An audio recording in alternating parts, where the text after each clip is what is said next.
백내장은 노화로 오는 질환이라서 안 됩니다. 하지만 가장 중요한 원인은 각막에다 절개창을 내고 제거하고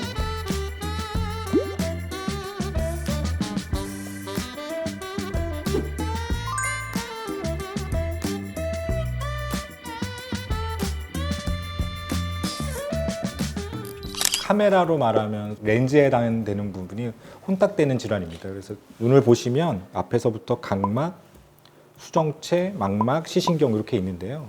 요 가운데 보이는 요 수정체가 혼탁되는 질환이 백내장입니다.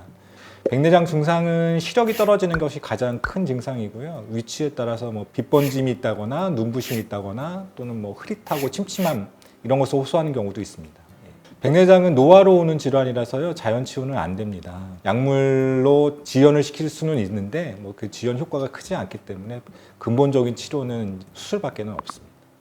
백내장은 원래 이제 노인성 질환이니까요. 보통 이제 50대, 60대가 되면은 생기는데 당뇨가 있다거나 뭐 흡연이나 뭐 음주 같은 것들을 많이 하시는 분들에서는 조금 젊은 나이에 나타나기도 하고요. 뭐 이제 50대, 60대가 돼서도 백내장이 조금 덜 생기시는 분들도 있고 뭐 이제 조금 빨리 오시는 분들도 있고 이제 하지만 가장 중요한 원인은 노화다 이렇게 알고 계시면 될 것 같습니다. 백내장은 뭐 그렇게 어렵게 진단되는 병은 아닙니다. 그러니까 안과에 가시면 그냥 가장 흔하게 볼 수 있는 이제 현미경 같은 것들이 이제 놓여 있잖아요. 그리고 우리가 세극등 현미경이라고 하는데 세극등 현미경을 보고 수정체를 들여다보게 되면 백내장을 바로 진단할 수가 있습니다.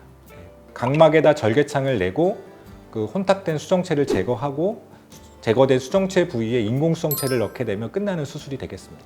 다른 부위에 이상이 없다고 하면 백내장 수술을 하고 나서는 정상적인 시력을 가질 수 있는 것이 일반적입니다. 근데 이제 안에 넣는 렌즈가 초점이 하나밖에 없는 경우가 있기 때문에 그런 경우에는 원거리를 기준으로 이제 정상 시력을 갖게 되지만 이제 가까운 걸 볼 때나 중간 거리를 볼 때나 할 때는 원래 자기 눈과는 동일하지 않은 이제 그런 효과가 있습니다.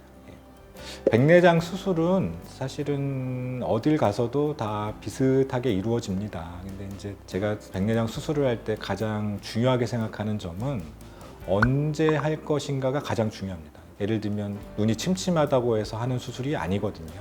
시력을 올리기 위한 수술이라서 침침하다고 해서 다 시력이 저하되어 있는 것이 아닙니다. 그래서 침침하다고 수술을 권하는 병원보다는 당신은 백내장이 이 정도가 진행되어서 수술하는 게 좋겠다라고 말해주는 병원에서 수술을 받는 것이 좋을 것으로 저는 생각합니다. 눈물이 마르거나 뭐 상처가 있거나 피곤하거나 그러면 이제 일시적 시력 저하를 침침함이라고 표현하시면 될 것 같아요. 예를 들면 안경 쓰고 계시잖아요. 안경 쓰고 계신 분들은 안경 벗으면 잘 안 보이잖아요, 그렇죠? 그런 걸 이제 침침하다고 표현하면 되는데 시력 저하는 안경을 쓰건 안 쓰건 계속 안 보이는 상태거든요.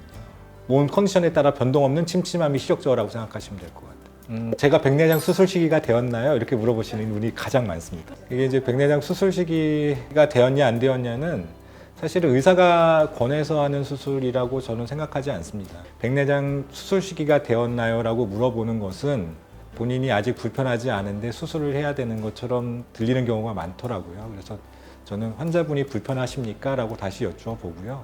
환자분이 불편하시면 수술을 하시는 것이 좋고 환자분이 아직 진행만 하시다고 하신다면 조금 천천히 진행하시는 것이 환자분의 만족도를 높일 수가 있습니다. 라고 말씀드립니다.